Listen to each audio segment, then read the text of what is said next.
Welcome back, guys. We are here with another week's episode. We're on episode 17 now. One would say we are officially experts in the field. We've got a pretty big trade that went down in the NBA this week, so we'll make sure to talk about that, what our thoughts are.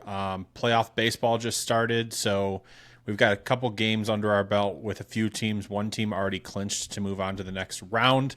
And then, as usual, we'll dive into college football and NFL recap. So let's get ready to roll. Soundstripe.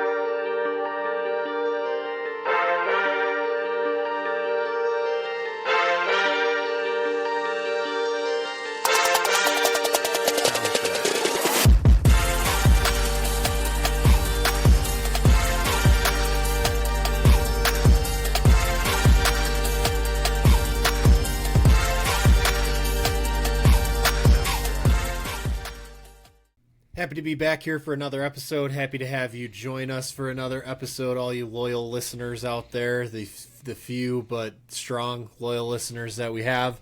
Got a lot of good stuff to talk about. Got, like Kevin mentioned, trade, baseball playoffs starting, NHL regular season's getting ready to gear up. Basketball's got media day that has happened around the league. So lots of good stuff. And if we wait any bit longer, we're probably going to have our longest episode ever. So we'll dive right into it here. And probably the biggest story since we last recorded is the big NBA trade that went down. The Knicks acquired Karl Anthony Towns from the Minnesota Timberwolves in exchange for Julius Randle, Dante DiVincenzo, and a 2025 top 13 protected first-round pick from the Detroit Pistons. Kevin, what are your thoughts on this trade here? I kind of feel like the Knicks stole Cat. I know Julius Randle's a pretty damn good player when he's healthy, but emphasis on when he's healthy. Dante DiVincenzo, I've never really been a big fan of him myself. I mean, I know he's definitely got his scoring ability, and he can torch it when he's feeling hot, but he's pretty inconsistent.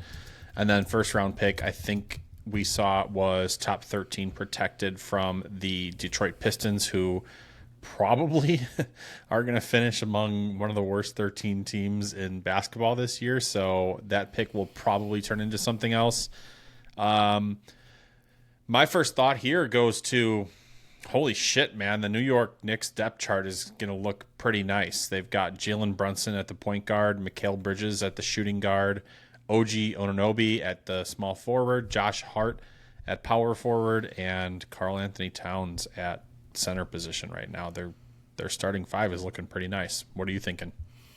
Yeah, I think Knicks, maybe in my opinion, won the trade. I just feel like Minnesota maybe I don't know, maybe they waited a little bit too long to do this move. It's been talked about for years that they would trade Cat, but also at the same time too, like, he did just have a really good year, so I'm not sure exactly how much more they would have got had they done this sooner, but just a really interesting route that they took here. I would have thought they would have looked for something maybe a little bit more of a sure thing than Julius Randle. Now, don't get me wrong, like you mentioned, Randle's a very good player. It's just a matter of when he can play.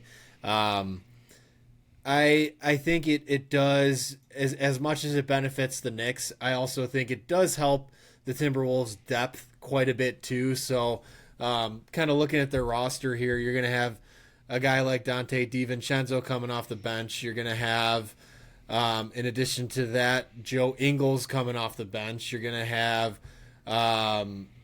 Naz Reid coming off the bench. You got rookie Terrence Shannon Jr. probably coming off the bench.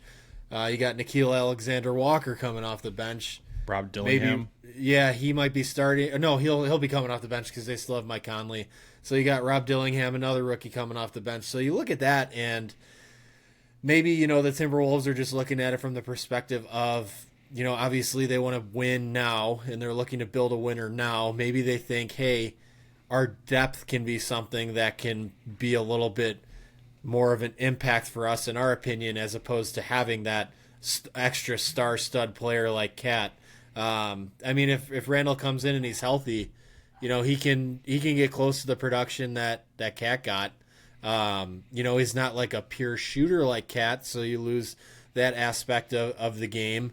But you still get a guy that can put up offensive numbers and a guy who can rebound for you. So you still have that going for you. But it all just comes down to how available he is. Now, one other thing I noticed too, I don't know if you saw this, I don't know how true it is. People are speculating that the Wolves might not be done moving pieces around, and maybe they use Randall as a trade chip for something else. I don't know what the NBA rules are with how long they'll have to wait, or if that's something that they even can do right now. But, then that begs the question, well, what the heck do they have in mind? Because if you want to trade someone like Cat for another player, why don't you just trade Cat for that player, So that really wouldn't make too much sense, but I'm not an NBA GM. I don't think I ever will be at this point. I won't rule it out entirely, but it's looking like I probably won't be. So I wouldn't quite understand that. But in the end, I think the Knicks will benefit. And they're going to be a pretty damn fun team to watch this year. I think I have to take a step back here. I was just looking at the amount of games played Julius Randle has had each season, and his lowest games completed or games played in a season is 64. With the exception of last year, obviously he was at 46. So other than that, 77 games played, 72, 71, 73, 82, 74, and 81. So I honestly would vouch to say he's been more durable than I was giving him credit for right off the rip. Still, I think you can get more in return for Cat than Julius Randle, DiVincenzo, and then a pick. But I thought that was pretty interesting. Julius Randle averaged 24 points, 9 rebounds, and 5 assists last season. So he was a damn good player when he was in. But we'll just have to see if this injury, issue is something to monitor moving forward. So. Yeah, and to be fair, too, you look at a guy like Cat, he also has been injured quite a bit. I pulled up his recent games. Last year, 62, year before 29, year before 74, year before 50, year before 35. So you look at a guy that's not exactly fully healthy either. It's just when he is on the court, he's a little bit more of an impact player, in my opinion. So yeah, he can shoot threes like any of them. It's crazy. Yeah, it came out of nowhere. Yeah. I saw it. I remember. I think that was the year the All-Star game was in Chicago, and he was in the three-point contest, and I was like, why is he in the three-point contest? Then he won. I was like, oh, that's why. It was wild. Yeah, I don't know, man. The Timberwolves roster is going to be pretty interesting. Like you said, I think it's definitely very, very deep with Conley, DiVincenzo, Rob Dillingham, Anthony Edwards, Rudy Gobert, Joe Ingles. You've got Jaden McDaniels. You've got now Julius Randle, Naz Reid, Terrence Shannon. They kind of have weapons at every angle, and maybe that'll pay off for them in the long run, when you're playing teams that are built for their starting five and their starting five only. But I guess time will tell. We'll see how it all pans out. So here's an interesting question. Now, let's assume health is all good and whatnot. Knicks clearly have a very talented roster. Where do you feel they finish in the East? Obviously, you got, Boston. I think we can just put Boston at the top until proven otherwise. They're coming off NBA championship. But, after Boston, you got Philadelphia, you got Indiana, you got Milwaukee, Cleveland. Those are really the true Miami. Those are really Orlando. Those are really the true contending teams there. Where do you think, where can you see the Knicks finishing if, assuming health is good for them? I was just going to say, are we assuming everyone stays healthy? Because that's going to be a huge factor for them. I think Boston's number one. Honestly, I think Milwaukee's going to start to drop here. Yeah. Cleveland, I think they'll probably stay where they are at 4. I think the Pacers are going to be better than 6. I think the Philadelphia 76ers are going to have a better season. So if I'm going to put the Knicks, I'd probably put them at 3. I think it would be Boston. I think the 76ers will jump to the 2 seed. And then I think the Knicks would be the 3 seed. And then honestly, I think I'd probably put the Pacers at the 4 and the Bucks at the 5. I got the Knicks at 2. I think they finished behind Boston. And if all goes well for them this year, it's a pretty damn good team. I just don't really. I mean, you got the Magic who are young and exciting. Maybe they take a leap. Pacers young and exciting. Maybe. I mean, they already technically took a leap, but maybe they continue off that. Sixers are the Sixers. They'll be good, but what are they going to look like come playoff time? That's always a big question for them. But yeah, I think if all goes well for the Knicks, I think it'll be a really good year for them. Yeah, I think so too. That's kind of the battle that I was facing is where do I put them at 2 or at 3? And the Sixers kind of made some moves of their own this offseason. So now Paul George is in the mix, which that's right. I forgot about that too. Yep. Could be good. Could not. Who knows? But they already have Tyrese Maxey. They obviously already have Joel Embiid. They also picked up Eric Gordon. That was a really nice move for them. Kelly Oubre's on that team. Kyle Lowry's on that team. Andre Drummond is on that team. So you've got a lot of really good vets. Jared McCain, a rookie out of Duke. I don't know what's going to come of him. But, he could be a nice player if Philadelphia is the right place for him. So, yeah, I think the East is going to be really interesting this year, with the exception of Boston. They're kind of the clear favorite to be the number 1 seed, and everything else is just going to fall into place over time. But let's make the jump to talk about baseball. So we've got the wild card series going on right now. I'm going to pull up scores and see if I can get an update on some of these scores. Okay, so Tigers beat the Astros about an hour ago. They won that division, knocked out the Astros. The Astros had actually made the ALCS 7 years in a row, so Tigers put an end to that this year. They will be facing the Cleveland Guardians in the ALCS. We've got the Royals and the Orioles right now who are locked at 1. It's the top of the 6th. The Royals currently lead the series 1-0, so if they win tonight, they also move on.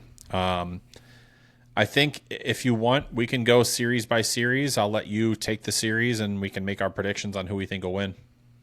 I'll let you lead the way since I bravely predicted last time. Okay. You're not getting off easy this time, buddy. Let me pull up the playoff bracket. That's easier. Okay. Well, we're obviously not going to do Tigers and Astros because Tigers already won that one.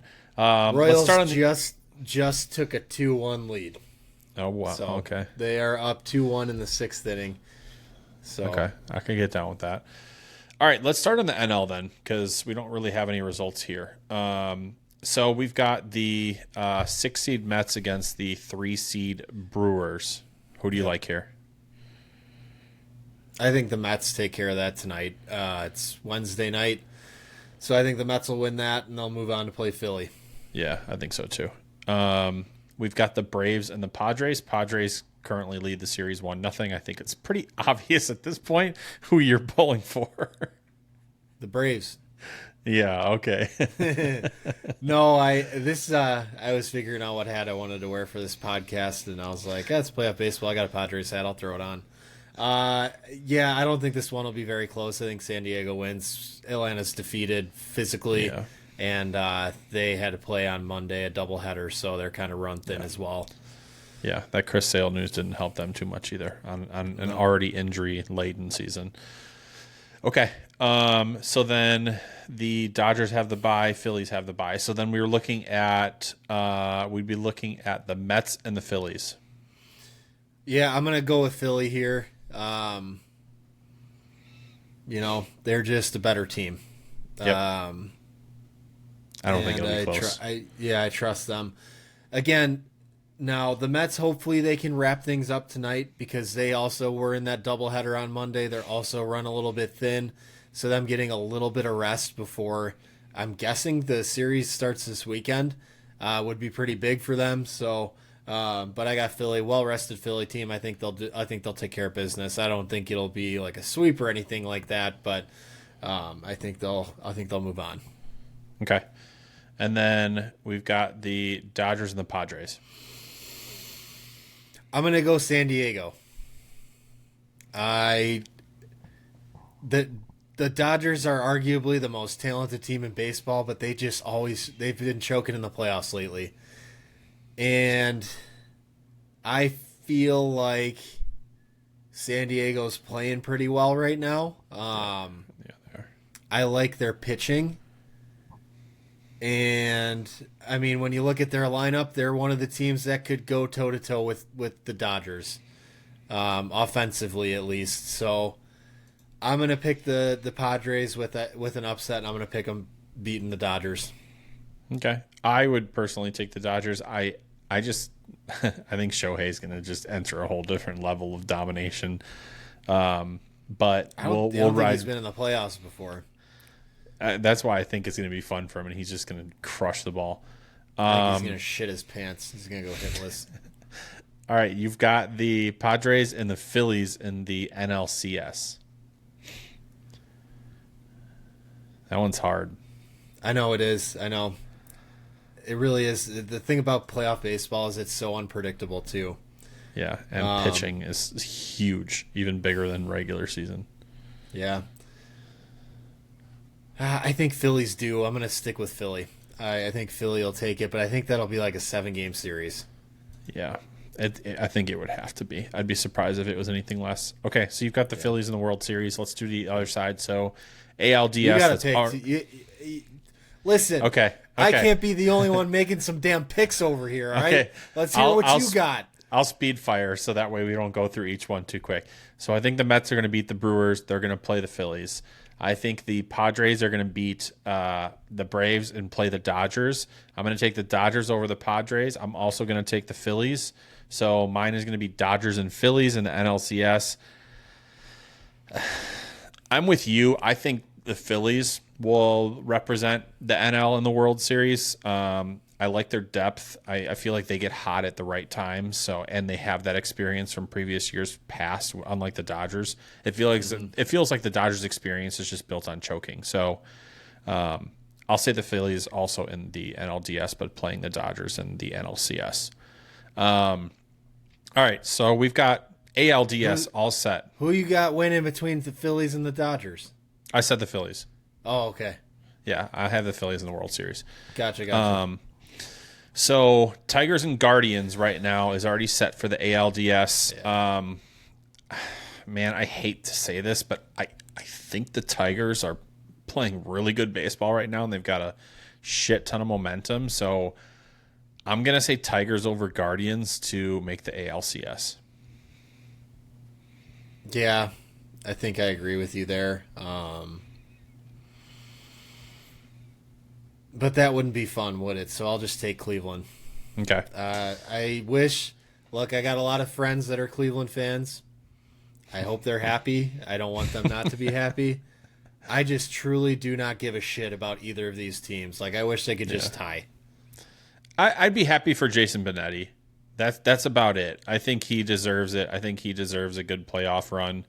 I wish he was still announcing for us, but that would be the only person I'd be happy for.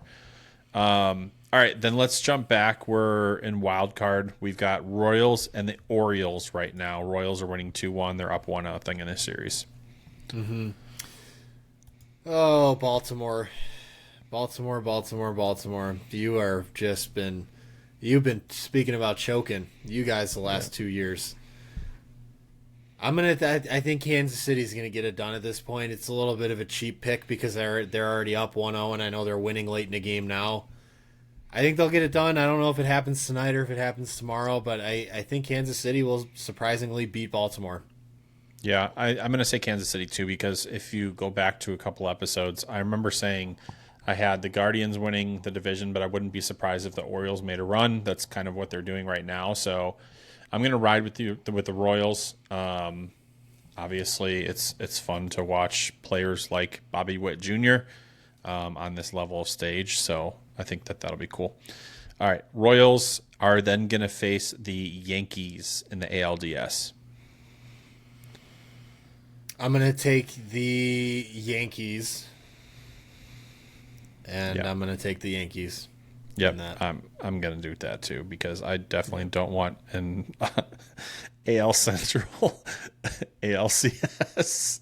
So we've got the Tigers and the Yankees in the ALCS to play against Philadelphia Phillies in the World Series. I got Cleveland because That's who I picked to beat Detroit. Hmm. Hmm.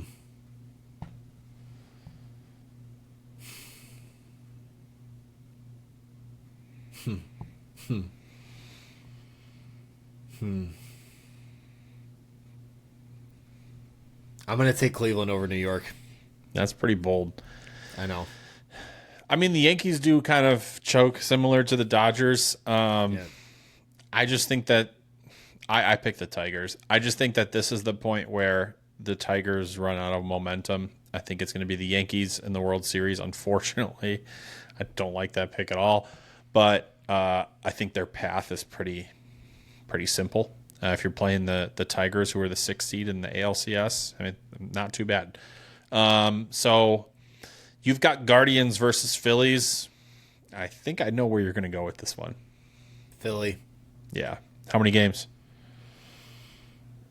Let's say 6. That's how I feel. I've got Yankees and Phillies. I think it's going to be the Phillies in 6 as well. So I guess we're both on the Philly train this year. Yeah. To be fair, if I did pick New York, to get in over Cleveland, I would take the Phillies still too. So Yeah. They've so they'll just probably they'll get swept in the DS, I'm sure. Oh yeah, or all their players will get injured. Yeah, dude, the Phillies have so much damn playoff experience in the last 3 years. They're hard. due too. Like they've been so close so many times. Yeah, it's hard not to pick them. All right, cool. Let's dive into some college football Week 5 recap. Do you want to take the reins on this one?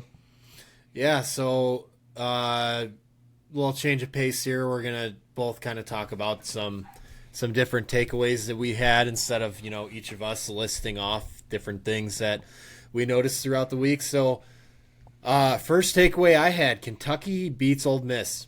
Now, interesting little scenario here because now Ole Miss, and with the playoff being expanded, like a loss isn't as bad anymore. But you look at Kentucky; they almost beat Georgia. And now they beat Ole Miss. So is Kentucky legit, or are they just catching teams on bad weeks? That's the question that I have. I can't say I've watched enough Kentucky to be able to answer that confidently, but just a kind of really interesting couple weeks for them. Or is Kentucky riding high off shit, we only lost to Georgia by 1. Let's use that momentum for the following week, and then they take down Ole Miss. So, Ole Miss they're an interesting team. They can score a lot of points. They got a lot of players in the transfer portal. So, when it comes crunch time and they got to play together, they might not, be a team that is capable of doing that early on. And when they're in a situation like they were in where they're down late and it's a close game, a little unfamiliar territory for them. So maybe it's just a bump in the road and they'll figure it out from here on out. But definitely an interesting upset I really didn't see coming. Neither did I. I had Ole Miss in my playoff as my I dark did too. horse. Yeah, listen, Ole Miss is probably going to have to run the table to make the playoff at this point. Oh, for sure. Yeah. And run the table includes at South Carolina, which that game's going to be hard. At LSU, that game's going to be hard. Oklahoma, that's easy. At Arkansas, home against Georgia, that game will be tough. And then they're at Florida, and they wrap it up with a home game against Mississippi State. So they've kind of got a combination here of some simple games, but then also some really tough ones. So they're simply just going to have to run the table if they want to make the college football playoff. I didn't see this game happening at all. I thought Ole Miss was going to win by probably 17, if I'm being honest. But yeah, man, kind of disappointing for them. It's what I was just looking up. The final score was 20-17, so it's not like Ole Miss got no, rushed out the field. Jackson Dart, 18 for 27, 261, a touchdown, no picks. He had a decent game. Looks like running, they struggled a little bit, but Kentucky just pulled off a good one, and they scored in the fourth quarter to take the lead, and they never looked back. So, yeah, now I think this opens up the door. Maybe begs the question. I think if you're Ole Miss, you have to fire Lane Kiffin. Oh yeah, so you can go to Florida. I think you have to. Yeah, you wish. Yeah, no, he's gonna be there. I might not have to wish for too long. He's gonna be there for quite a while, I think. But yeah, that one was kind of surprising to me. Yeah.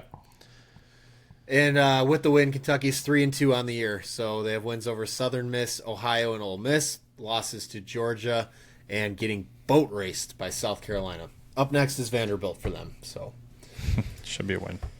Yeah, so that was an interesting one. I'll kind of let you take the reins here. Need you to take your bias off, but Miami, Virginia Tech, controversial call at the end of the game. Your thoughts on that one? Yeah, so I think it's time to give credit where credit's due. Virginia Tech plays as hard every year. I was not surprised to see us in a ringer with Virginia Tech. Kyron Drones, their quarterback, was very impressive. He was pressured, I think it was a total of 32 times throughout the game, escaped quite a few of those. I think he only got sacked like 2 or 3 times, so kind of crazy. The game plan that Virginia Tech had against us, phenomenal game plan. They rushed for 140 yards. The call at the end of the game, I think they made the right call, and this is not me being biased, but I've had some time to watch it, think about it. Live, I was panicking. I was about to have a heart attack. I thought they weren't gonna overturn it. I didn't think they would have the heart to overturn it either. But 2 things: one, if you watch the ball as he's coming down, you watch the white paint on the ball, it's actually spinning as he's coming down, which means he does not have firm control. The other thing the ACC released is they said that a Miami player, I don't know which one, was touching the ball as he came down out of bounds, which automatically makes it incomplete. So I think that that's probably the reason why they overturned it, is because Miami player was touching the football, he landed out of bounds, automatic incomplete. Now, I do have an issue with the call that was made on the field, them calling that a touchdown. I think the better positioning there would have been call incomplete. You're still going to review it. And if you have the evidence for a touchdown, then, it's clear as day. But they didn't. They called it a touchdown and then ended up flipping that result to incomplete. So I'm grateful. I think they made the right call, being completely unbiased. Cam Ward had himself another really nice game. One of the interceptions was not his fault whatsoever. It was tipped. So he really had 4 touchdowns and 1 interception. But man, we're just lucky to come away with a win there. Yeah, I think it was hard to overturn what was ruled on the field, whatever they ended up ruling, whether it was one way or the other. You can see there's a spot in that video where the ball does move a little bit, but I just think like at that same time, you get blockage of players and you can't really see what happens after that. So whether they called it complete, whether they called it incomplete, I think it would have been tough to overturn it, but that's ultimately what they ended up doing, folks. There are not many podcasts out there where you would have someone like Kevin who's watched probably 6 hours of film on this one play just so he can give an extensive breakdown for you. So, yeah, I always knew Virginia Tech gave you guys a hard time, but they also are bad this year too, so I was kind of thinking Miami would maybe run away with that one a little bit easier, but their first, I didn't think it was going to be as close as it was, if I'm being honest. But Kyron Drones, their quarterback, honestly. So, kind of cool story here. He's cousins with Cam Ward. So, him and his cousin were going face-to-face during that game. I personally, when Cam Ward's gone next year, I want Mario Cristobal to try and go get Kyron Drones from Virginia Tech. I was that impressed by that guy. So, I watched that play quite a bit, but long story short, Miami escaped that game with a win. They got lucky, and now they get to play Cal on the road during College game day this week. So that'll be cool. Interesting choice for College game day. Mm-hmm. Next, speaking of really good games, my biggest takeaway, I think, in all of college football so far is Ashton Jeanty might just be the best player in college football right now. History. Running back from Boise State, for those who aren't aware, Stats this year. He's played in 4 games. He's rushed 82 times for 845 yards. He has 13 touchdowns, and he is averaging 10.3 yards per carry. Gonna pull up his game logs here from this year. First game of the year against Georgia Southern, he rushed for 267 yards and 6 touchdowns. I don't know if we'll ever have a game like that again this year. Next game at Oregon, he rushed for 192 yards and 3 touchdowns. So against good competition, that's pretty cool. Next game against Portland State, they held him. They had a quiet day for him. He rushed 11 times for 127 yards, no touchdowns. Yeah, only on 11 rushes though. Like you do the math and you give him the standard carries of 20, he's at 250 yards. And then last week he had 26 carries, 259 yards, and 4 touchdowns. So, dude. Unbelievable season for him so far. I think if he wasn't 5'9", you're maybe making a case for this guy to go like top 5 in the draft. But I think it still could happen if he keeps this up. It definitely could. And I think if you get a bad enough team like maybe the Panthers, they'd maybe fuck around and take them 1-1. You never know. Just wildcat every play. But yeah, just really impressive what this guy's been able to do. He's a junior, so he will most definitely be going pro after this season. But yeah, anytime I have a chance to sit down and watch Boise, I feel like I always have to. He's appointment television right now. Dude, it feels like, I forget what it's called on Madden, where like you start as a high school player and then this is college football that we're talking about. Road to Glory. That's what it is. Road to Glory. It feels like you're in Road to Glory mode and you're a high school running back and you're just running for like 200 yards a game trying to get an offer from a college. Like that's the type of season he's had. To have 80 carries, 800 yards, 10 carries or 10 yards per carry, and 13 touchdowns in 4 games is absolutely insane numbers. Mm-hmm. I mean, you wouldn't even get that on Madden. That's just ridiculous. So, if you happen to be watching and you see Boise State come across your TV, I'd probably watch that game because he's really entertaining to watch. So, he's the truth. Future Bear. I mean, we've got other holes we need to fill, but like, damn, that would be sweet. We don't need them. It'd be a luxury, not a necessity. Yeah, exactly. All right, we've got Kansas State, who beat the shit out of Oklahoma State this past week. Kansas State, man, they're having a really interesting year this year. It seems like they're really on it, or they're just going to play like shit. There's really no in between. Yeah, they rushed for 300 yards against Oklahoma State, and their quarterback, Avery Johnson, had a pretty good day too. It's just Kansas State, I mean, like, overall, they're 4-1. Like, that's great, but they're just kind of, like, hard to predict. Like, it's so weird that you get blown out by BYU, then you turn around and you crush Oklahoma State.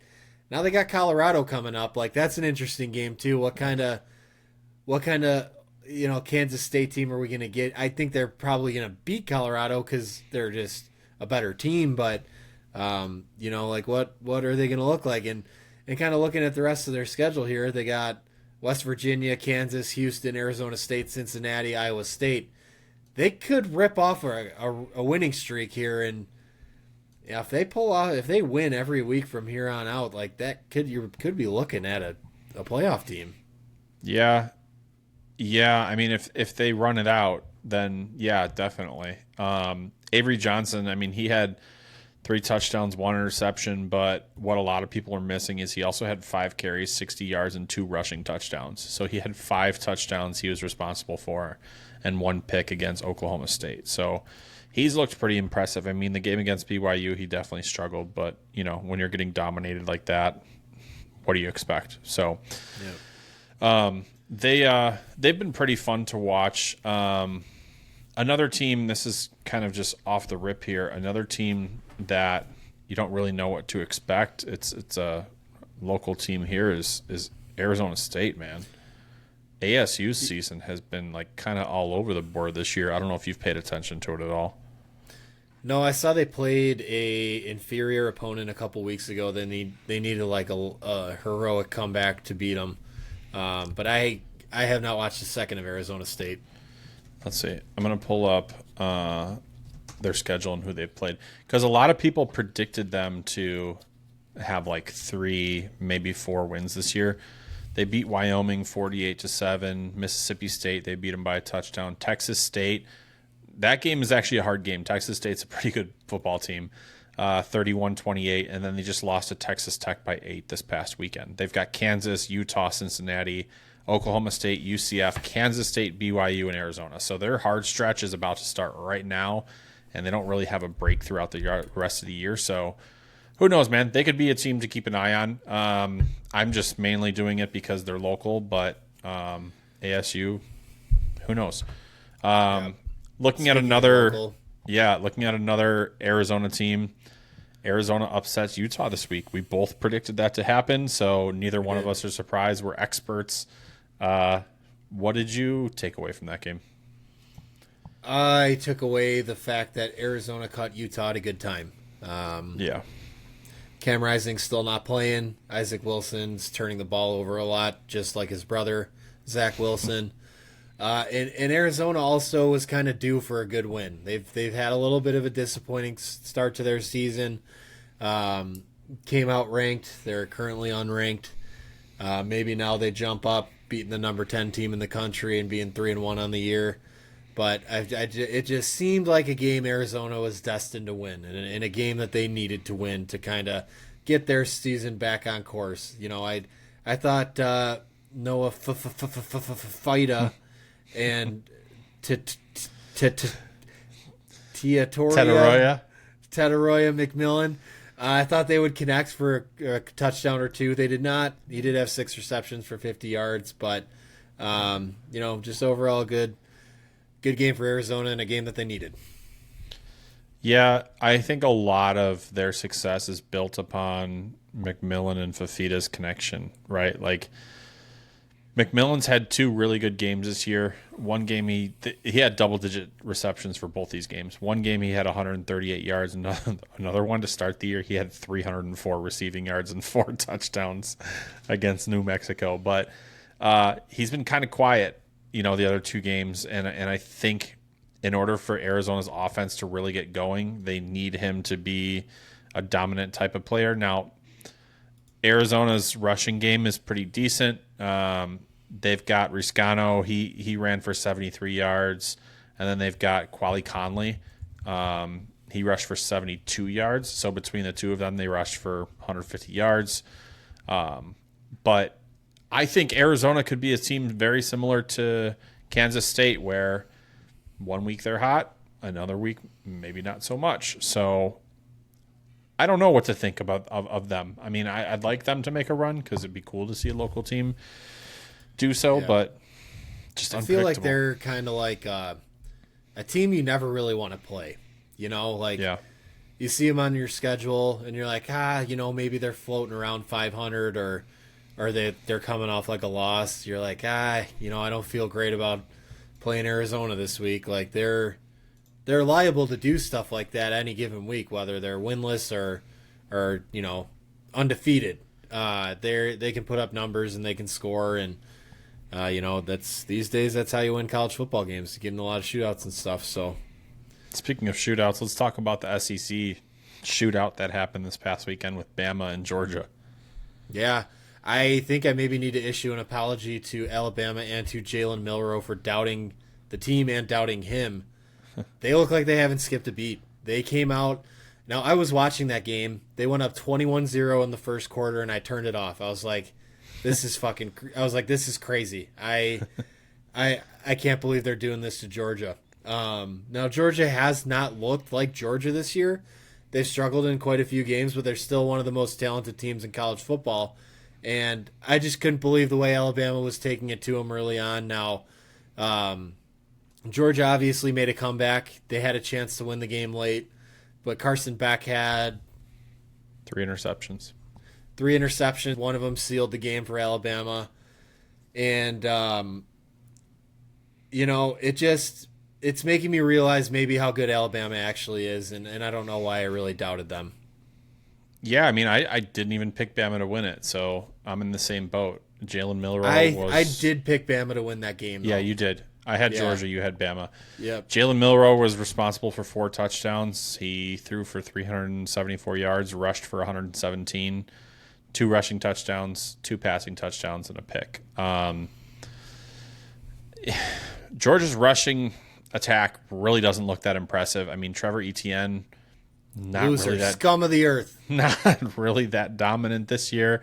Their passing attack, obviously, they can recruit. They're going to have wide receivers. But honestly, I think the story of Alabama this year, the person who's drawing the most eyeballs, even more than Jalen Milroe, is Ryan Williams. Yeah. Dude, that kid can ball. 17 years old. And that little spin move he put on this past weekend, if you haven't seen that, you gotta go back and watch that spin move he put on. Absolutely insane. I've never seen a move like that in all of football. So he looks insanely impressive. Unfortunately, he's incredible. He won't be able to be drafted this year, but when he's drafted, will not be a future Bear, at least for a few years. He's gonna get drafted high, that's for sure. So yeah. I'll tell you what. I want to bring this question up. This is something that I've started to realize and maybe mention to even some people is Carson Beck. Now, Carson Beck's viewed by a lot as the number 1 quarterback coming out of the draft this year. I'm not going to lie to you. I don't think I would draft him before the 3rd round. Besides the fact that he plays for Georgia and he's on a talented team, I really don't see it with him. My big line of thinking with Carson Beck, now he's got the size, he's 6'3", teams will like that, but my big line of thinking with him is if you take Carson Beck and you put him on an average college football team, I don't think they're much better. I really don't get why people are thinking he'll be the QB1 taken and even as high as number 1 overall. I don't really see it. I don't know how you feel about him. I don't either. So I battle with this conversation quite a bit. I'm trying. I would hate to want to need a quarterback this year. Yeah, that's why we had to draft Caleb last year. For the people that wanted to ride Justin Fields for another year, yeah, okay, look at your quarterback field. But I honestly, man, I think Cam Ward is the best quarterback coming out of the class this year, at least where it stands right now. And the reason why is he's dominating right now. He's playing really, really good ball. But if you look at his history, he played 2 years at Incarnate Wood, 24 touchdowns, 4 interceptions. Incarnate Word. Pay your respects. Next year, he had 47 touchdowns and 10 interceptions. Goes to Washington State, 23-9, 25-7. At Miami, he currently has 18-4. So, even though the level of play has increased, he's playing better competition every college he goes to. He's been consistent and he's been dominating on every level. And I would be shocked if NFL teams didn't notice that. Now, if I'm being honest, I don't know how his play will work out in the NFL. He could be a very good quarterback, very similar like Russ because he is shorter. Or it could be rough for him. But where it stands right now on October 2nd, I think Cam Ward's the best player in college football when it comes to the NFL draft currently. I think if I had to take a quarterback, I would probably go with Quinn Ewers just because I think he's the safest option. I'm not saying he will be the best, but if I were we got to get this right, I'd probably lean towards Ewers just because I feel like he's probably going to be an everyday starter. He might not be much, but he can probably start games and he'll probably win you some. Won't lose you a ton. I don't think he's going to go to the NFL and light it up, but I can see him being kind of maybe a game manager, something like that. With Cam, I think you're looking at a very polarizing player, and I think maybe what NFL scouts are looking for is he's now at the highest level he's ever played at. I think maybe they're taking a wait and see approach to see how he does against some stiffer competition at this level. Granted, I don't know exactly who he played with Washington State. He could have played some good teams, but I think maybe they want to see a little bit more, maybe they look at him under the microscope more in a playoff setting if Miami makes it, or, they start keeping an eye on him once he plays Clemson or teams like that, and then they kind of he either lights up and plays like he's been playing. They say, okay, great, this is who he is, or maybe that begs some questions too. I think with him, you're looking at a player if he goes to the NFL, I think he's either going to be a stud or I think he's going to be unplayable. I think you're kind of looking at it's going to be one or the other for him, and I don't know, maybe teams are still trying to figure out what that might be. Yeah, I mean, he played last year. He played Washington, who was ranked 4th, Oregon, who was ranked 9th, Oregon State was 14th at the time, Wisconsin was 19th at the time. 2022, I don't know this right off the top of my head, so I'm just saying it as I see it. Washington again, ranked 13th, Utah 14th, USC was ranked 6th, and he had a pretty clean game there, no interceptions. Oregon 15th, Wisconsin 19th. So I think with the Pac-12 play, he played some pretty decent competition. Now, yeah, I think an ACC championship would be totally different. I think it just depends on who the front office is that has the first overall pick. If they're wanting to take a more risky, potential higher ceiling player, then I think Cam Ward's your answer. But I think if it's somebody that's going to be more on the safe side of things, then I could see Quinn Ewers being the first quarterback taken. So I really see it either way. All right, let's get back to just playing college football. Oklahoma, USC, BYU. They all came away with a win. None of them. I mean, USC's win was pretty decently impressive, but none of them were either like blow your drawers off. I mean, USC beat Wisconsin by 17, so pretty decent game there, but a little bit closer than people maybe anticipated. Yeah, I think so. But I really thought for a minute Minnesota might have actually been able to beat Michigan, but they ended up losing 27-24. But yeah, I mean, outside of that, I don't think there's really much else to talk about from college football last week. Yeah, I agree. All right, Arch Manning, then still good. Let's make our picks for this week then. Let me go. I got it. I can run through it here. All right, so Friday night games we got. Oh, that's interesting. Not this one, the next one. We got number 6 Oregon versus Michigan State. I think Oregon wins that game. Yep, same. The interesting thing, UNLV is ranked now, so 25 UNLV versus Syracuse. I'll go Syracuse. Yeah, Kyle McCord's playing really well at Syracuse. They're a very quiet 3-1. I'm going to take Syracuse here. UCLA at Penn State. I think Penn State wins that game easily. Yeah, that'll be a big win for them. Missouri at Texas A&M. I got Texas A&M winning that game.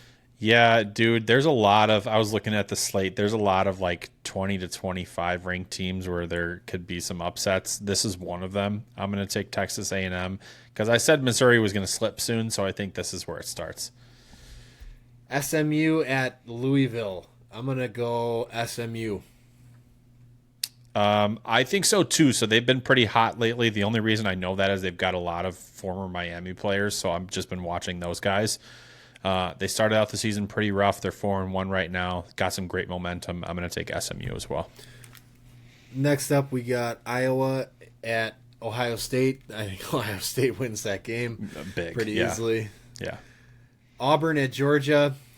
Kirby Smart bounce back game. Georgia might hang 80 on them. Yeah. Ole Miss at South Carolina. I'm going to take Ole Miss. Man, South Carolina's been playing some good ball this year, but I have to stick with it. If I'm putting Ole Miss in the playoff, I'll say Ole Miss. Indiana at Northwestern. Indiana's 5-0, ranked 23rd. I'm going to take Indiana there. Yeah, that's a home game for them, too. I'm going to take Indiana. Alabama at Vanderbilt. I'm going to take Alabama. Do it. No, I'm taking Alabama. Yeah, that's the easy pick. And then Clemson at Florida State, another easy pick. Got Clemson. Yeah. Utah State at Boise State. Boise State, baby. Yeah, that's an easy one. Utah State's 1-3, having a rough year. Boise State, easy pick. Yep. Tennessee at Arkansas. I'm going to go with Tennessee. Michigan at Washington. That's interesting. I'm going to go. You know what? I'm going to take Washington. I am too. Will Rogers is a good quarterback. Yeah. Washington has not played that well, but another thing, I said Michigan was going to start slipping pretty soon. I think it starts here. I've been picking against Michigan for like the last 2 or 3 weeks. I've been sticking with them, but I think this is where it starts. Yeah. And then USC at Minnesota. I think USC wins that game easily. Easy, yeah.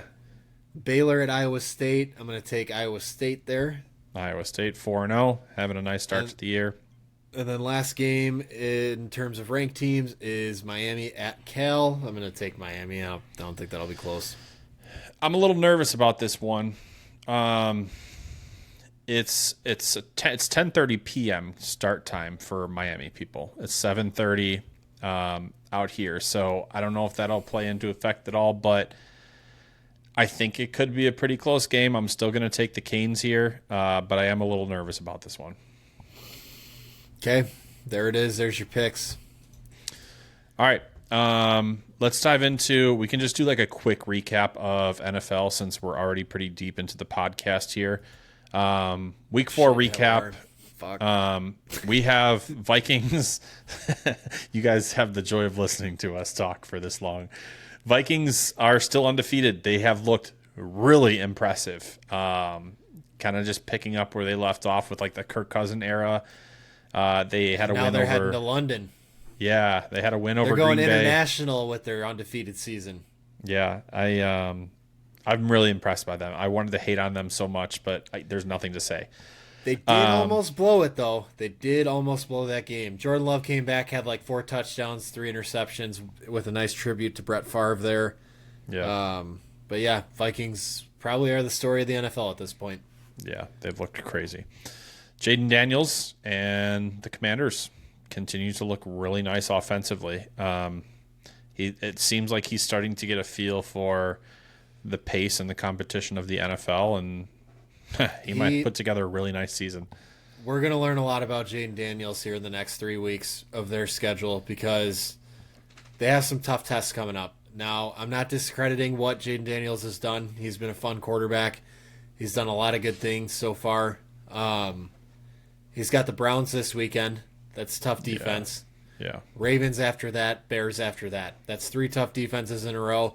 He hasn't really faced a good defense yet, so really curious what he'll look like over the next 3 weeks, and if he struggles, how he responds. Yeah, I mean, the Browns are not impressive, but their defense has been really impressive this year, so we'll see. Yep.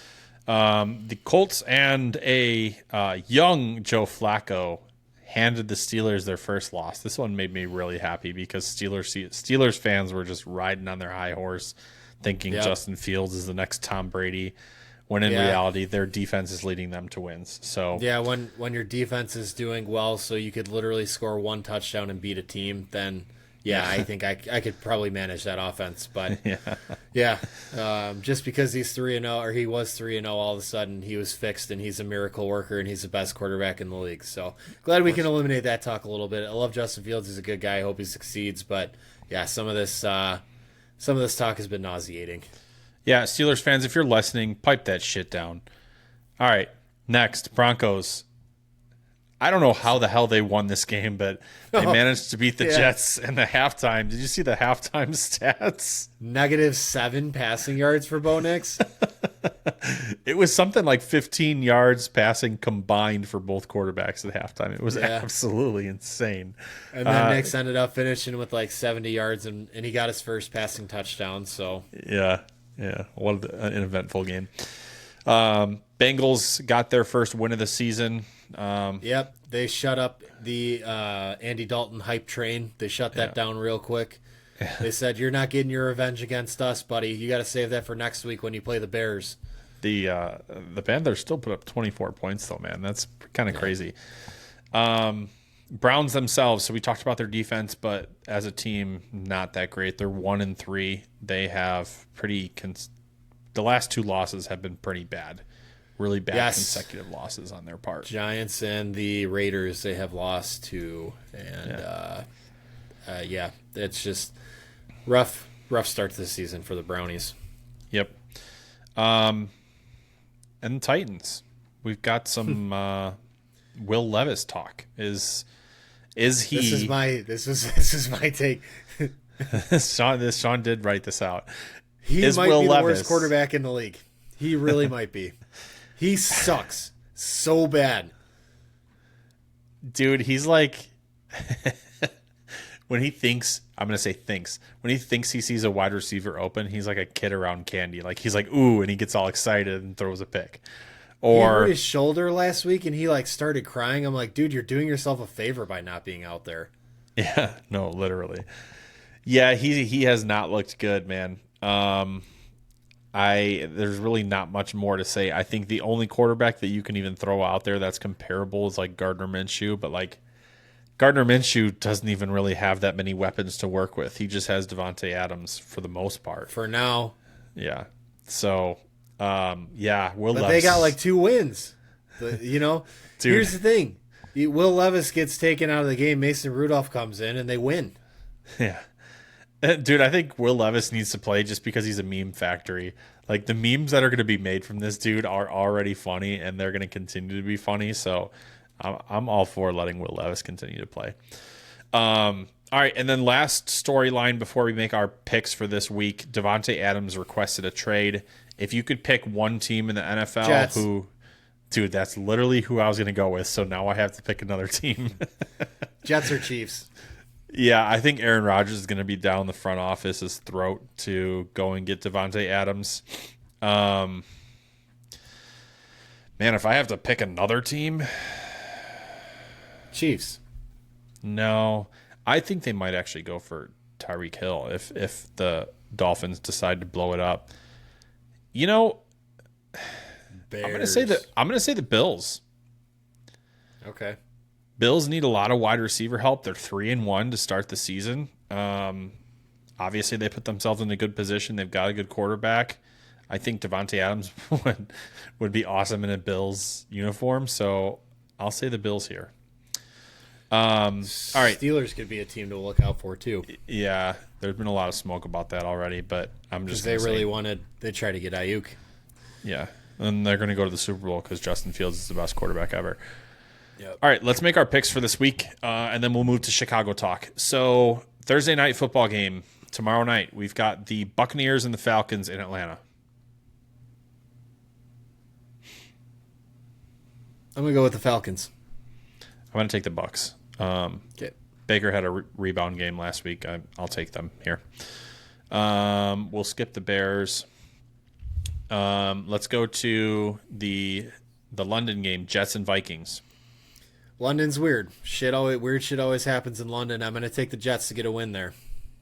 I think so too. And there's just something about Aaron Rodgers being pissed off too. So I think he'll have a good game. Ravens and Bengals. This one's in Cincinnati. I am going to go with the Ravens just because the Bengals defense is terrible.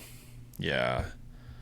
And that dude, Derrick Henry, went back 5 years. He looks so good. I'll take the Ravens too. Dolphins and Patriots. This is a really shitty game in Foxborough. I'm going to take the Pats. Yeah, I don't know how you don't. Dolphins look so bad. All right, we've got Browns and Commanders. This one is in Landover, so Commanders are home. I'm going to go with the Browns. Really? Yep, I think they're going to give Daniels a headache, and I think they'll squeak out a win. I just don't really trust what I've been seeing from the Browns offense, so I'll take the Commanders, but I don't think it'll be bad. I think it'll be like a field goal. Oh, and that's the spread too. Wow, I'm a genius. Colts and Jaguars. This game's in Jacksonville. I'll take Jacksonville.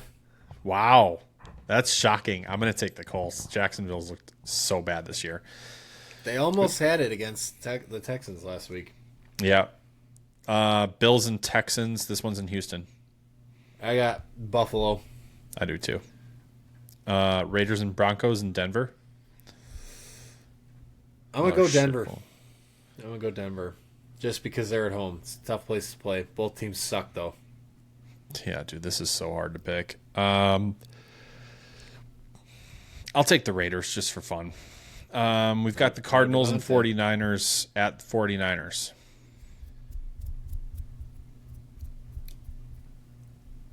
I'm going to go Cardinals.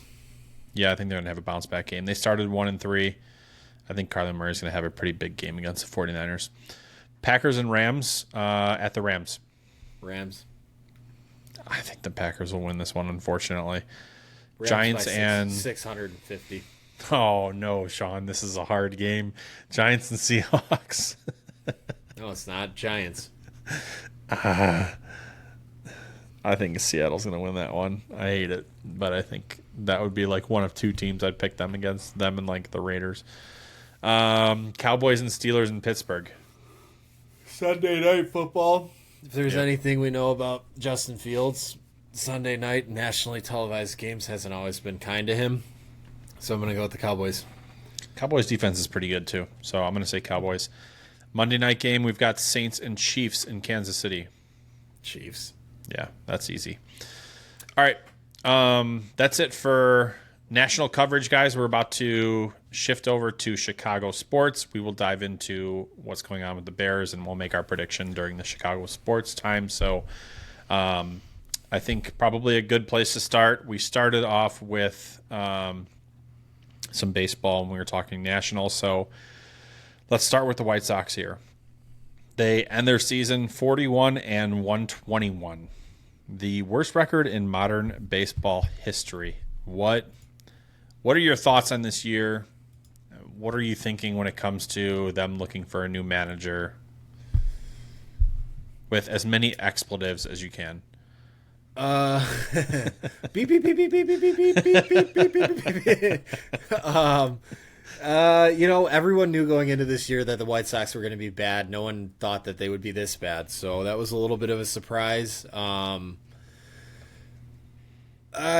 glad they set the record because I have been very vocal about wanting Jerry Reinsdorf to have as much public embarrassment as he can.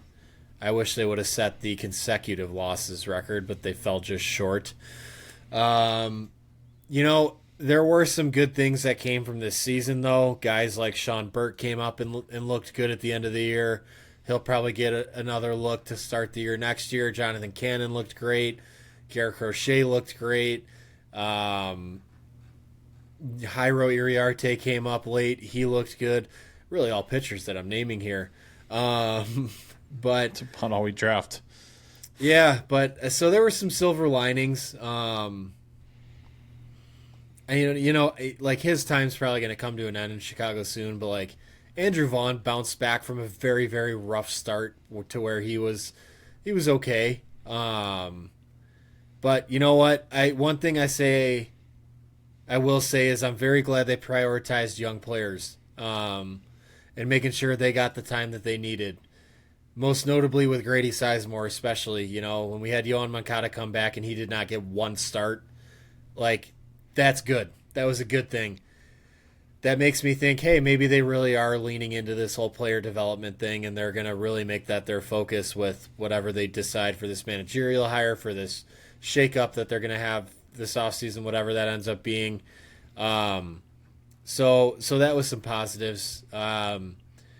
For the managerial search, it's interesting. Now, it's interesting because you're looking at a very tough situation. Obviously, everyone always wants to be a manager. That's the end goal for a lot of guys, but also an opportunity where this might be the only managerial chance you get if it goes bad, and there's always a chance it will go bad.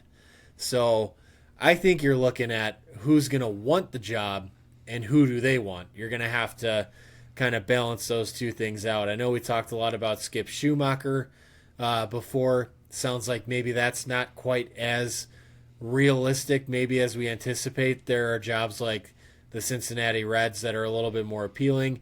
Not to mention there could be some other openings we don't know yet. But so it'll depend. I think we'll learn a lot over the next couple weeks if nothing happens, because that clearly means they're targeting guys from teams that are still in the postseason. So, we'll see. But I'm glad the season's over. I did watch them set the record. I caught the last few innings for worst modern baseball record, but besides that, I really just kind of tuned them out over the last few months. So. Yeah, I tuned into the last 3 games as they were about to set the record just because I wanted to see it. And, man, during the home games, White Sox fans were loud. They were cheering "Sell the team." They were cheering for the other teams. It was something that I've never seen before. You touched on a lot of what I was going to say. This year was just really all about development. I'm going to give you a little pop quiz. Do you remember? And I'll give you a grace of like, let's say 4 wins. Do you remember what the over-under was for the amount of games that the White Sox were predicted to win this year? What they end up having? Like 41 wins? Like 41 and 121, yeah. 54? 61. Yeah. 20 game difference and what Vegas thought this year. That's absolutely insane that even Vegas was that far off. Just goes to show you how terrible this season was for them. But yeah, managerial search. Here's how I think they're going to approach it. Anything we know or we hear about probably isn't going to happen. The White Sox as a whole generally tend to work in silence, and I think that that's how this managerial search is going to go. We may hear some names that are being invited into interviews, but as far as like favorites goes, unless the insiders have some information that they want to put out on X or Twitter, I don't think we'll have a good grip of what's going on with their search because that's just how they like to operate. So I don't really know. I have no idea who they're going to pick. I actually forgot that they needed a manager. I was just talking with someone at work. They brought up, you can hire Skip Schumacher now. He's officially been let go. I was like, I really forgot we even need a manager. That's how much stuff's been going on around the team. I know Grady Sizemore is going to be considered. Some people are saying like he's actually got a legitimate chance at it. So I think he has a legitimate chance because like if they wanted to hire him right now, they could. Like he truly could be hired right now. So obviously he's going to be the leading candidate because he's probably the only candidate that could actually be hired right now. So, I mean, like literally, yeah, he's the leading candidate. But is he actually? No. Yeah, I agree with that. Yeah, that's all. That's all we have for White Sox, unless you had anything. And if they do hire him, they're stupid, and there are stupid. So I won't be super shocked if they do that, but I just don't think they will. So Grady Sizemore, welcome back to the White Sox. Yeah. All right, let's get on to a more happy topic. Let's talk about the Bears versus Rams game. As you know, last week, me and Sean were hesitant to predict that the Bears were going to come away, or I guess you could say we weren't really like enthusiastic that we were feeling like confident in the Bears walking away with a win here. So they did. They came away with a 24-18 victory. They're 2-2. They're 2-0 at home, which is kind of notable there. Do you want me to talk about what I noticed and then you can give your thoughts? Yeah, if you want to do that, go right ahead. By the way, quick brief interruption. Royals are leading 2-1 in the 9th inning, so heading into the final inning of that game, and they are still beating the Orioles. So, wow. Caleb Williams looked clean. The offensive line looked better. I'm not going to say good because I don't think they deserve that yet. The offensive line looked better. I think they came out with better packages for Caleb and for the offensive line. Caleb Williams didn't have any turnovers, which obviously is great given, the first couple weeks. I'm going to single out one guy and one guy only when I talk about this because this is a guy that I gave a shit ton of criticism to last week. And I'll say why. So DeAndre Swift. My issue with him last week, and I guess to start the season, is there was a lot of east and west with him. When he would get the ball, he'd be moving east and west, trying to dance around the backfield. And I just want the guy to run north. Just run north. Like you're a physical running back. You've got a lot of speed. Just run north. And sure, some of it is, he probably doesn't have holes at certain times, but just run north. That's what he did. He had a hell of a game this past weekend. He had 16 carries. Because I benched him on my fantasy team for the first time. Dude, I was forced to play him for one of mine, and I'm like, wow, I lucked out. He had 16 carries, 93 yards, and a touchdown. He also had 7 receptions for 72 yards. Very impressive game from DeAndre Swift. I am happier with what I've seen from our offensive line, and maybe those two just go hand in hand here. Defense looked pretty good. We still are continuing to get takeaways. Jaquan Brisker looked phenomenal. That might have been his best game as a Bear this past weekend. TJ Edwards, probably the most underrated Bear on our entire team. That guy is just a tackling machine. But the defense was all over the place. So Gervon Dexter starting to come around again. A dog. He looks like a dog right now. So those are my thoughts. I'll let you dive into yours. A lot of the same for me. I think the first half was tough, but then we started to see the offensive line play better, and as a result, we got to see Caleb not have to force things, which I think is a big reason why he had a clean, no turnover game. Finished with 175 passing yards and a touchdown. It'd be fun to get another 300-plus yard game, but if you're playing clean and that's what you do and you get a win, no problems there whatsoever. Torrey Taylor, absolute weapon. I think if I could go back in time, I would maybe take him 1-1. Dude, he's insane. He won Special Teams Player of the Week. That was announced today. I think it was he averaged over 40 yards a punt last week, so had the big one that was I think 65 yards, and that really changed the game for the Bears there. Caleb's continuing to look better each week. There hasn't been a single doubt in my mind that he can't be the guy for the Bears. Obviously, a lot can change, but at least through the early goings, things are looking good with him. I feel like every week he's getting better and better, and I like seeing how excited he gets after wins. I think that shows the passion he has. People want to give him crap for jumping up and down twice, but, guy's passionate. He loves winning, and he's showing it. So if he does that and the Bears win every game, I don't care. Go ahead and do that. Gosh, let's think. Any other takeaways here? I'll jump in. I did think Brisker had a very, very, very good game, too.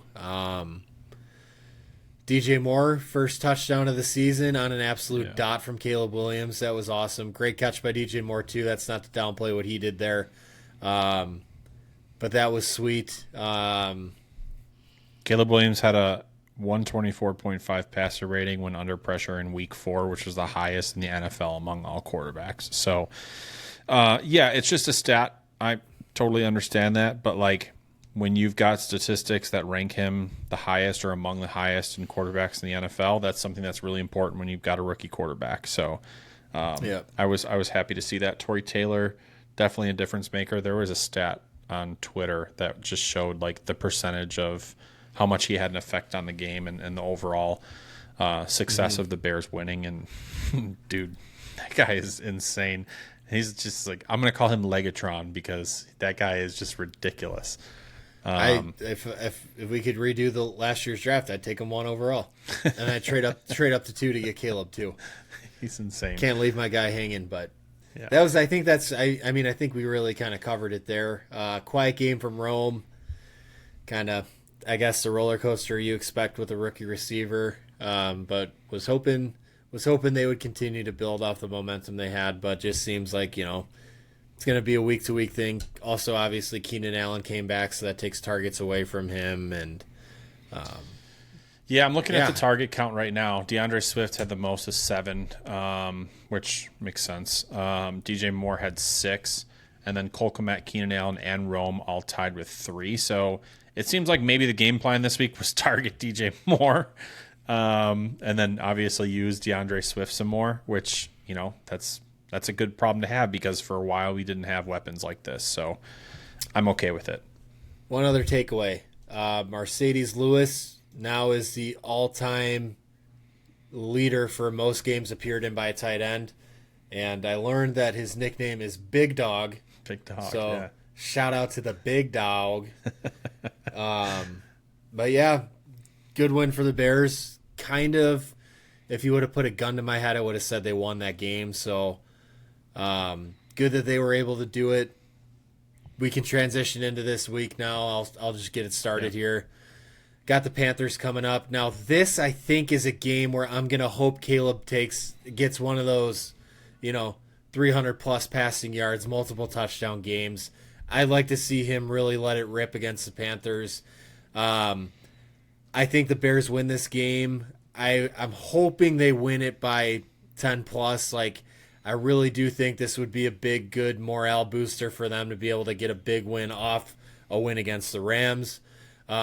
So kind of going into it thinking that that's going to be the case and thinking that we're going to get hopefully a big day out of Caleb Williams as well. That's kind of what I'm really looking forward to. And also, can't forget to mention it will be the Andy Dalton revenge game, but hopefully we give him a little taste of the grass. Yeah, I mean the Panthers are, let's just call it like a bottom tier defense in the NFL, right? Like Caleb Williams should be able to carve their defense up. Offensive line should play good too because their pass rush is banged up. Yeah, there's no excuse if they don't. Looking at their pass rush right now, Ashawn Robinson, Shai Tuttle, never heard of him in my life, Jaden Peavy, Charles Harris, Claudin Charles. Yeah, they do have Jadeveon Clowney. That's interesting. But yeah, they should carve up the Panthers defense. And it's a big game for us too because we still have their second round pick.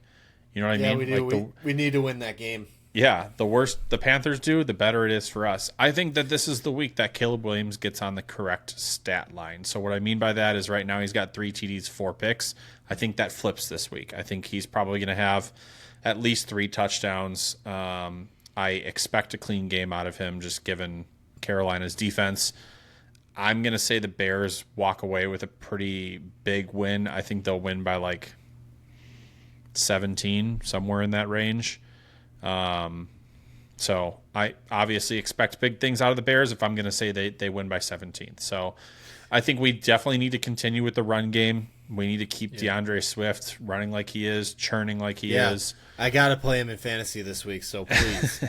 But we also got to target our vets. You know what I mean? Like, yes, we have DJ Moore, but we also still have Keenan Allen. We also still have Cole Kmet. So we need to make sure those guys get targets too. So, yeah.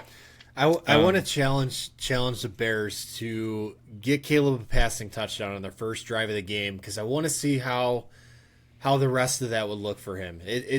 One thing that's been common is it's still been a little bit of a slow start for him to get going and for the offense to get going. I'd love to see what they look like if he goes out and he gets a touchdown or a passing touchdown on the first drive because he's a guy that he is all about feeling good. He's all about the hype, the momentum. Like, I love to see what that looks like if they can just go out and score right away.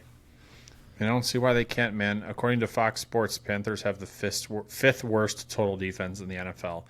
Shockingly, the Eagles are below them, Jaguars, Rams, and Colts. So this should be a team that we should carve out and like you said, get off to a hot start.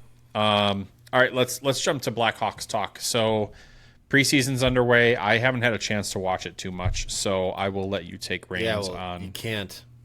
Well, this is true, but even just like notes and box scores. Yeah, I'm just pulling up their schedule here. It sucked. The preseason's been horrible. There really hasn't been much good that's happened for the Blackhawks. They got crushed last night by the Minnesota Wild 7-2. I did see that, yeah. On a game that Drew Comesso, he started. They haven't won a game. Connor Bedard scored a goal, his first one of the preseason. I think it was actually last night. So that was good. He's had an assist, but overall just kind of seems like a pretty sluggish start for the Blackhawks. There really hasn't been a ton of good takeaways. One thing I mentioned too, the season starts next week. We're starting on Tuesday, regular season, fun first game. We get to play at Utah, so we get to kick off Utah's first inaugural game. So that'll be fun. But what I am trying to pull up here, see if that's nationally televised. I'm gonna check that. It is. It is. So I talked about the Blackhawks having people battle for roster spots, and we're starting to see a lot of that come to fruition now. The Blackhawks today sent Frank Nazar and Kevin Korchinski to Rockford. So Oh, two wow. guys that were maybe on the bubble. Nazar is not a huge surprise. Korchinski maybe a little bit, but just because he played all of last year. But they obviously want him to get a little bit more experience in Rockford. He hasn't played there yet, just because of the weird way the NHL rules work with people playing at affiliates and things like that. But so we're starting to see the roster take place a little bit, and really hasn't been a whole lot of exciting stuff going on in the preseason. Artem Lepshinov, their first round pick's been injured. He is skating, starting to skate now. So he should be heading to Rockford here in a little bit, and then hopefully getting into game action soon. But yeah, so that's kind of the takeaway from the Blackhawks preseason, is there really isn't much to take away. Fair enough. It looks like their game against the Utah Hockey Club is Tuesday, October 8th, and it is on ESPN or ESPN Plus. So, yeah, freaking 9 o'clock start. I won't be making it through all that. oh, yeah, I didn't think about that. It's 7 for me, so. I will be asleep probably after the first period. That might be all your excitement. Yeah. All right, last year. let's dive into the Bulls. So they had media day. I can start with Zach LaVine's comments, and then we can just talk about anything else that we noticed. Zach LaVine, obviously, there's a lot of drama around him and being traded, and a lot of people feel like he pulled a fast one on the Bulls and during the season last season, because he was about to be traded to Detroit and then decided he wanted to get surgery on his knee. So a lot of drama there. He addressed the offseason and speculation about whether or not he wants to be in Chicago, and this is a direct quote from Zach. He said, "I'm in a great situation, a great headspace. I don't take that for granted. Anything negative, rumors, drama, I leave that in the past. I focus now on this team, learning and having a good time. Had a conversation with the front office, and the commitment and the respect that they gave me, I'm going to give them the same respect, not just the way I play, but the way I conduct myself. I'm excited for this camp." Now, I'm going to stay kind of hard on Zach LaVine here. I think that this statement was drummed up by his agent. I think his agent told him what to say, told him how to sound, so that way he can drive up his trade stock a little bit and finally find a new home, because I think that's what Zach wants. So I think his agent just told him what to say. He said it, and everybody's like, oh, maybe he's not a clubhouse cancer. I'm just kind of waiting for you to be traded, buddy. Yeah, I mean, I think it's good for him to get out and say this, because, it is true. There was a lot of bad things that were said about him this offseason.